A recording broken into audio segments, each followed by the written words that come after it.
Well, we're going to make some mayonnaise. And I'm going to do it the hard way. I'm going to do it by hand. But you don't have to do it by hand. Use an electric mixer. You could put it in a Cuisinart. You could put it in a blender. Maybe not as well. Anyway, first thing we do is separate the white from the yolk.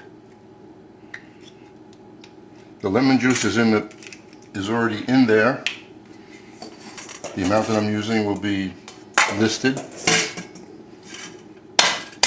Easy to separate, break apart. Just pour it back and forth slowly. Maybe one out of every 200 that I do like this, I break the yolk. So it is simple. Just take your time.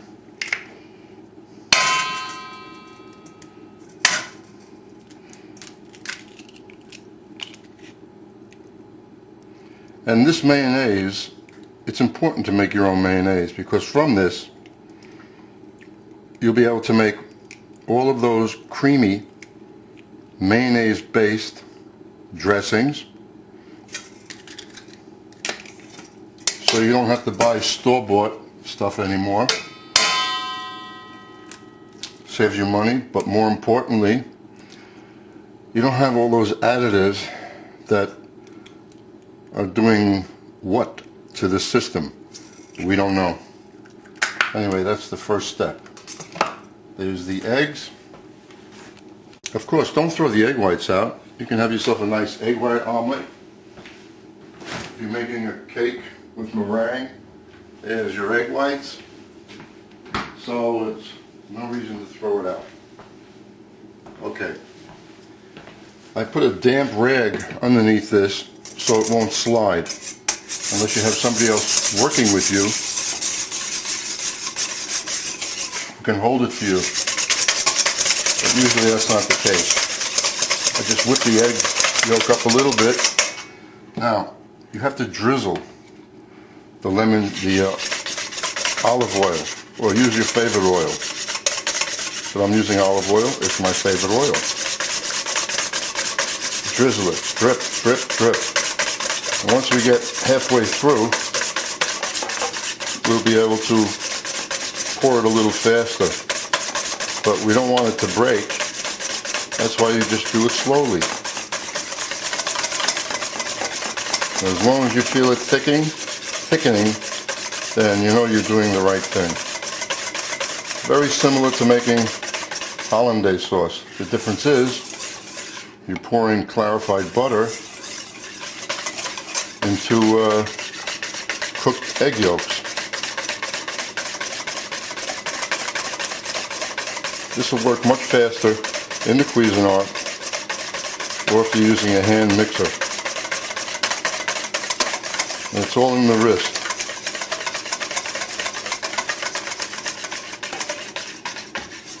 No reason for me to waste film just to show you. What I'll do is, see, it's thickening. I'm going to add the rest. Well, I finished doing it by hand, and you would have finished like within 2 minutes. See how thick it is? And it's not broken. Now I'm going to add the rest of the ingredients. 3/4 of a teaspoon of salt. I'm using sea salt. It's a half, and it's a quarter. Hot sauce, 1/8 of a teaspoon. If you want to put a quarter, you put whatever you want. You want to put less, fine. That's 1/8. You can just about taste it. And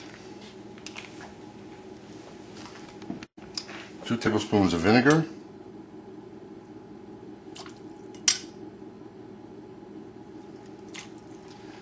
And lastly, a little dijon. 1 teaspoon of dijon. Well, since it's going to be stuck on there, I'll just, that's about what I need. Now just stir it up. Now the most important part of this is, right now the consistency looks pretty good. Tomorrow, after you take it out of the refrigerator, it's going to be hard. So, how do we cure that problem? Well, we're going to add some warm water. And we're going to add 2 tablespoons of warm water. 1, 2. This will keep the consistency the same as it is right now in the refrigerator. So 3 days from now, when you want to take this out, it'll be thin like this. There you go. Just put it in the refrigerator and use it when you need it. Since it has raw egg in it and we don't have any preservatives, I usually keep it for about a week and a half, and then discard it. We're going to make one alteration since I just tasted it. Instead of 2 tablespoons of white wine vinegar, just make it 1 1/2, and you're all set.